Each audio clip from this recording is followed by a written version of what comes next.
Alright, time for another replay analysis. This time I'm going to review some games that we played like a couple of days ago. And I'm going to look at this from my point of view to see to sort of highlight the things that I'm talking about. So yeah. See what happens. Also, I'm only going to be reviewing losses this time around because you learn a lot more from losses than you do from winning. Could have shot that better, but you know, it's all good. You got a shot on that. Recovering to the same corner as you like. This is a big mistake that a lot of people make. Like in this position, you see me in the corner, you see me going for this ball, and you see me going for the boost. There's literally no reason for you to be going to the same corner because you know that I have this ball and you know that I have this touch.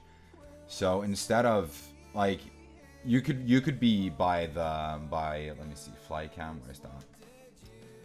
So you could be by this boost pad by now, and then you could take this, and then you would have like this and 50 boost, right? And if I mess up in the corner, you'll be here, and you'll have the back post, covered. So like, rotating on top of the play like this is really bad. This is going to lose you so many games, because you're just not in position to do anything. Like if I 50 this and this goes in front of our net, it's a goal. If I hit this off the corner wall and make a mistake, this is a goal for sure. So you shouldn't be here at all. You should just rotate wider, so you can get more space and more time to think of what you want to do.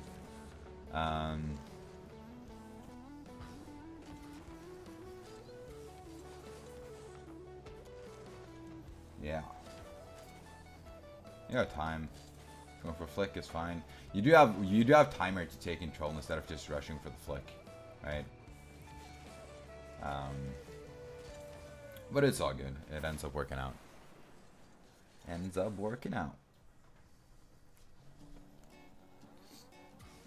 So I'm cheating to the right side. I'm choosing to not play this ball because the the sus dude is probably just gonna pass it, right? So there's no reason for me to contest this 50 on the wall, which in the worst case I let in because I get a bad touch. So instead I'm faking the touch. I probably could have faked a bit higher, but I was afraid that he was gonna go for the instant like banger. So I back off instead, right? And then I have control over this ball. You know, to a certain extent. I definitely should have touched it. I definitely shouldn't have turned like this. I should have turned towards the wall and popped it up towards the ceiling to have control. Because I have 43 boost, I can then pop it out to you. But I cover the high shot here. Like, yeah, there's no way he scores this on the high shot. And you have the low shot, so it's fine. So this works out. I bump him into the boost. It's a bit unfortunate. You probably don't have booster, so going for the 50 is really good. Yeah, mistake by me here. I should probably just go on this touch instead, right? And just go for the block, because then you cover the low shot and you cover the high shot. What I do wrong here is that I turn too far up the wall here. I should just stay close to the close to this level, because the guy that hits it now, he's never going to get any height on it. So I'm covering every angle if I just stay here. But I make the mistake of driving up the wall and trying to get around the play again. And I just don't get a hit on this ball. So, you know, happens. Kickoff.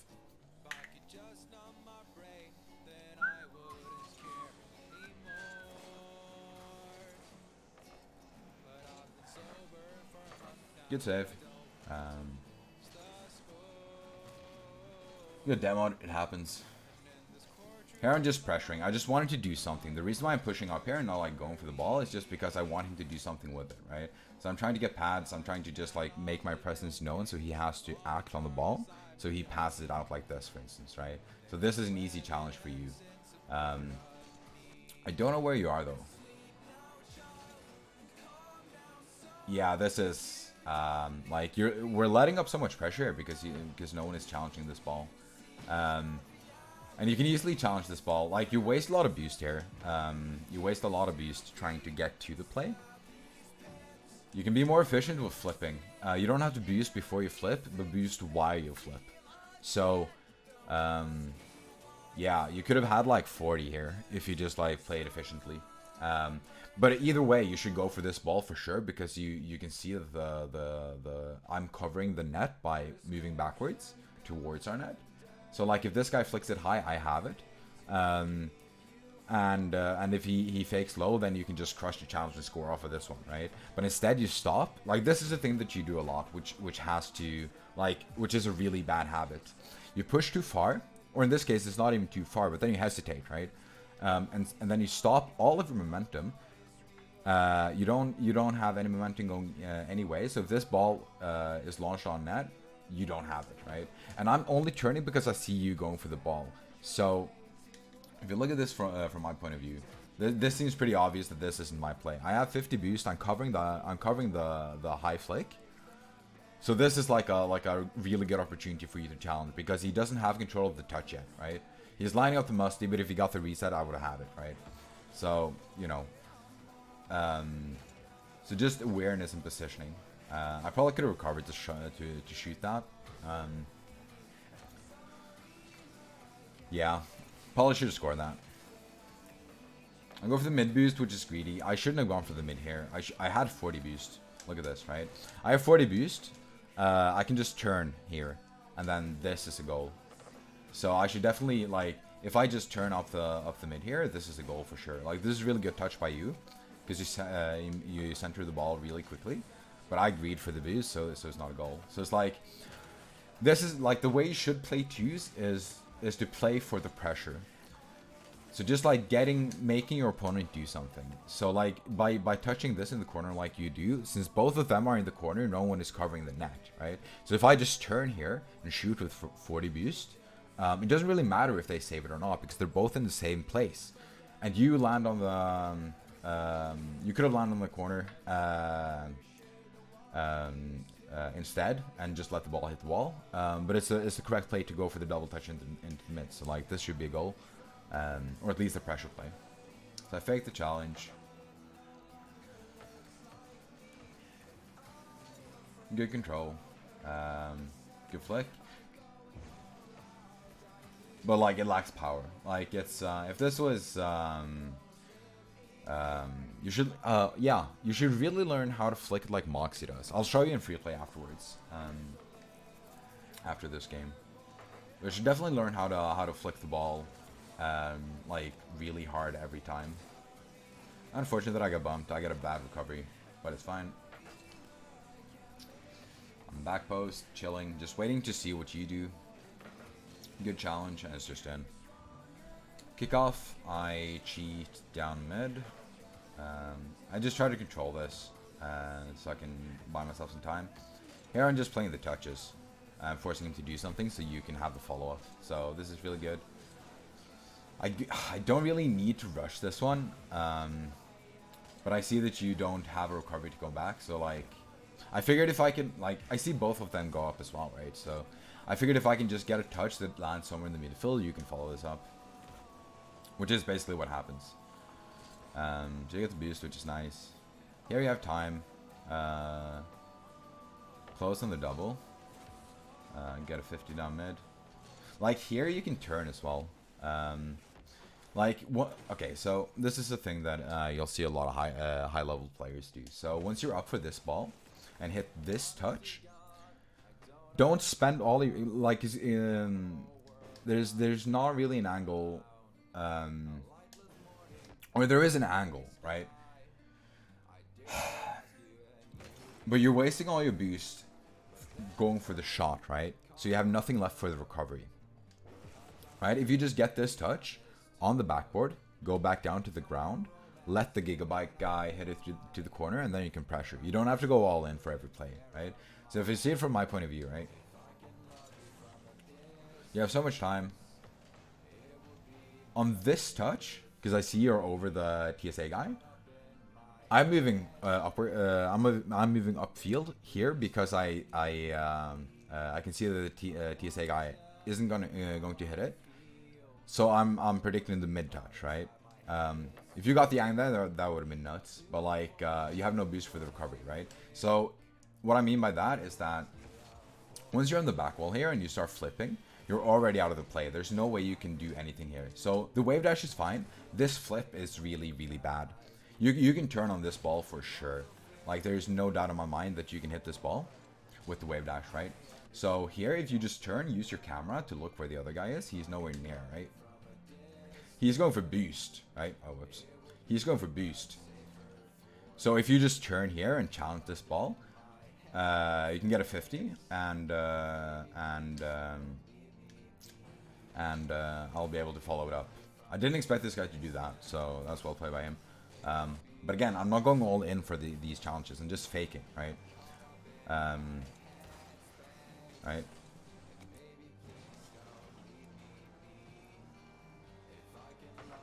Yeah, I don't know. This is you're turning the wrong way here, because when you're turning to the left here, and then you're going for the challenge like this, you're not covering the net at all. If this is on target, it's a goal, you know.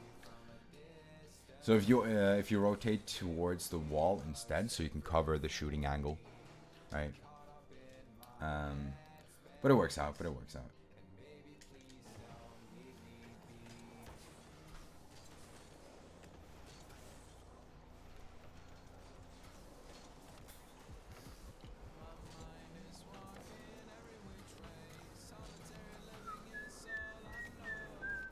Went for the bump, unlucky.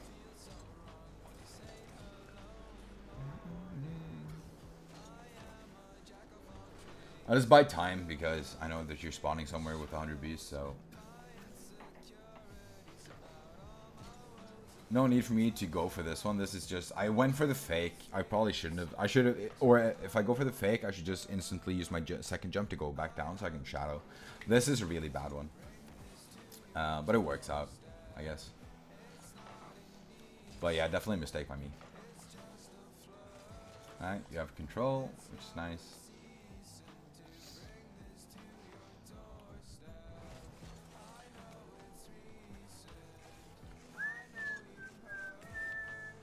Alright. A lot of the time in 2v2, this thing will happen, right? Look at the field once you're up the ball. Once you're on the ball here, you see both of them on the same side of the field, right? There's no one over here. Absolutely no one. If you pass this, this is a free play, dude. And see how I'm driving out to mid, so to receive the pass. Look at all this space I would have. I would have 100 boost in all of this space. Instead, it's like this. Think about it like this. What is what are you trying to do with this play? Let me just get back. What are you trying to do with this play, right? If you're trying to go for the solo play, you know, that's fine. But like realistically, going on the ceiling here, like you could just play possession. Like none of them are challenging, so you could just pop this ball and then follow it on the sidewall, right? You can catch up to the ball and then you can make a play out mid, right? Look, all of this space is still wide open. Look at this, right? So if you're on the wall here instead and you jump out and pass this, look at all this space, right? Look at all of this space. Let's actually zoom out for a bit to see to make some more examples. Pushing up here is fine. Good 50. I fake it. I go for the shadow. Go for the back corner possession play. Get a weird touch, but it's fine because I get the 50, I think. All good, all good. Right. So look at, okay. Look at this. Like, look at how you're positioning. This is really good. But if you're looking at my car, because you have ball cam on, right? So if you're looking at my car, I'm facing straight up. There's no way that I can pass it to you here, right? If you're just a little bit further back, a little bit further back with your offensive positioning. Like this could be a good pass, but it's really hard when you're positioning that far forward and my car is facing with my nose up to the wall like this, right? So if you're positioning a bit further back, it's a pretty safe mid pop. Right here is just really hard to get a good banger past you. Granted that you do have a lot of space, right? You do have a lot of space.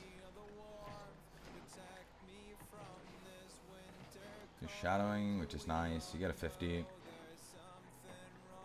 get the possession up the wall, which is nice. Backflip, that happens. Aaron just pressuring. This should be a free ball to you. Okay. So this is again kind of what I mean, right?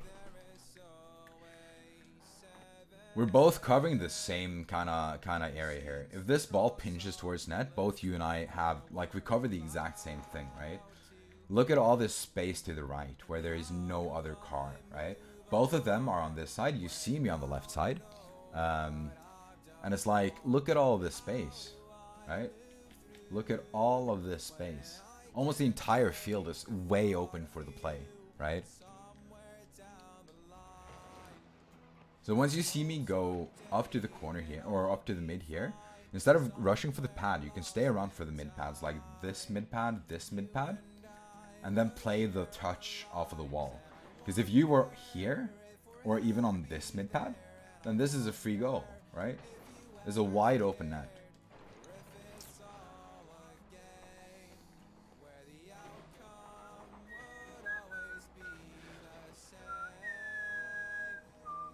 Here as well, it's like, you know, you see me going for the ball here. Like, I give you a lot of possession plays, which is fair. I know that you like to go for solo plays, so I try to let you go for the possession plays, right? But this is the thing that happens a lot, where I have like 100 boost and full ball control, and then you just take over the play without, you know, anything. So instead of me, both of us having 100 boost here, you have 100 boost. I got like 50 or something, and like the ball is still in our corner. Instead, if let's say I take over the play here, right? I have a better angle to get a touch out because I'm going around the ball, right? So I have a better chance of getting a touch up towards this wall and getting the play out mid. If you hang back in this area of the field, then suddenly we're covering like 2/3 of the field, right? And then we have look at how far back this guy is, right? He's so far back. So like, yeah. Being aware of your teammate is really important.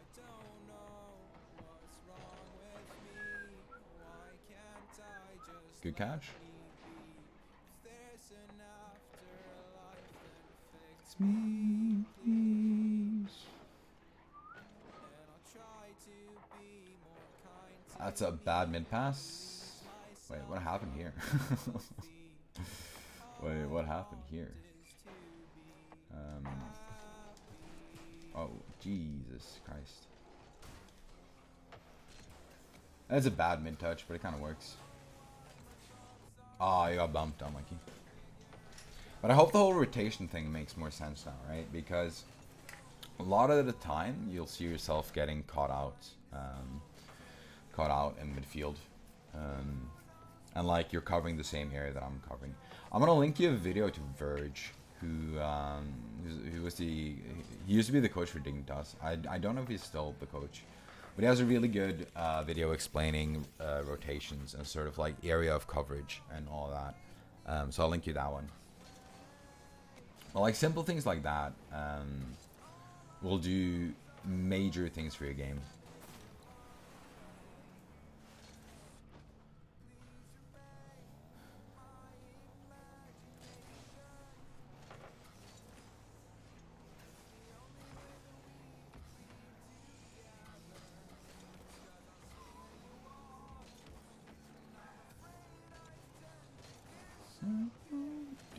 Yeah, I don't know. It's like you can see yourself doing the same thing here again, right?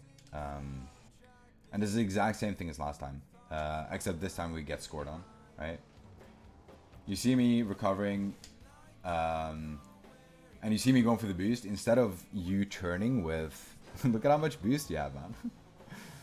Look at how much boost you have. You have 40. You have 60 boost. And instead of going for the ball here, you chase, you race me to the corner to then, you know, make a lackluster save. It's, yeah. So like you're covering the exact same area that I'm covering, except you're just stealing the boost and not challenging the ball, you know? So like wider rotations. Here, this is perfect. This is perfect. This is exactly what you should do. Once you see me make this challenge, you should immediately be, especially since it's only 6 seconds left as well, you should immediately be looking to challenge this ball. So like turning this way makes no sense, right? Because he's probably gonna, like, you're not even covering the net, right? If he gets a flick here, it's an open net, right? So instead of churning towards the boost, you have 60 boost here, turn towards the net and shadow and cover his high shot, right? And maybe you can have a possession play off of it. Instead it's like, you know, this happens. You know? But I'm gonna show you what I mean about the flicks. So like, being able to flick the ball like doing these flicks is fine, and doing like side flips and side flicks and all of these sort of pretty simple flicks is nice to be able to do. But you also want to be able to do the Moxie flick, right? Where you just launch it every single time. Where you just you get power and distance and everything. So you should really learn how to do this flick. You know, it's a very good way to get better at the game, because flicking is so much more about like car control and ball control than you think. Because you got to be able to flick it from like basically every position, every time, like keep control of where the ball is going and all that. It's really important because dribbling, ground dribbling, especially in 2v2 and 1v1, is so strong. But like being able to flick the ball from any position is really important. And be able to do different kinds of flicks. So like keeping control of it like this, or like flicking it high like this, right? Just staying in control. It's so important. But it's also important to be able to switch it up and go for boomer flicks as well, right?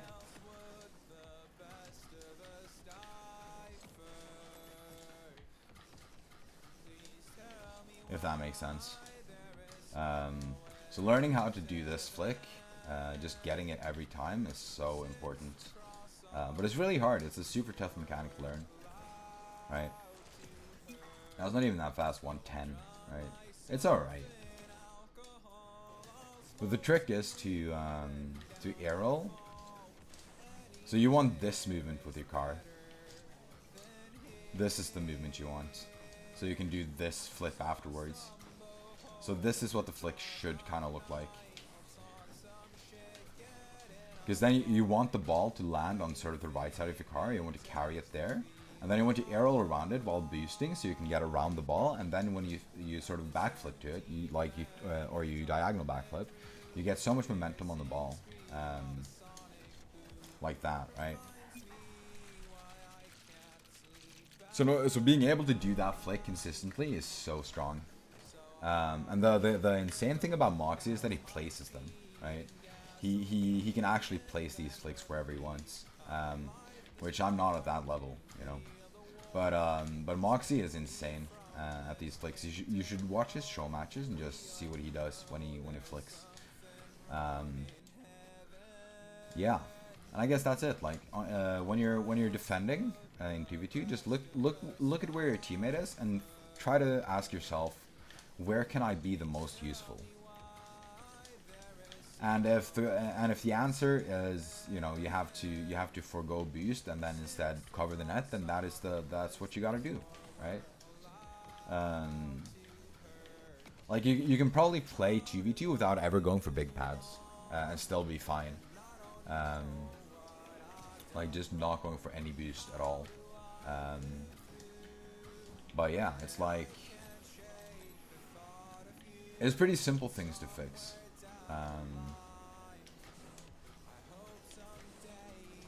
So yeah.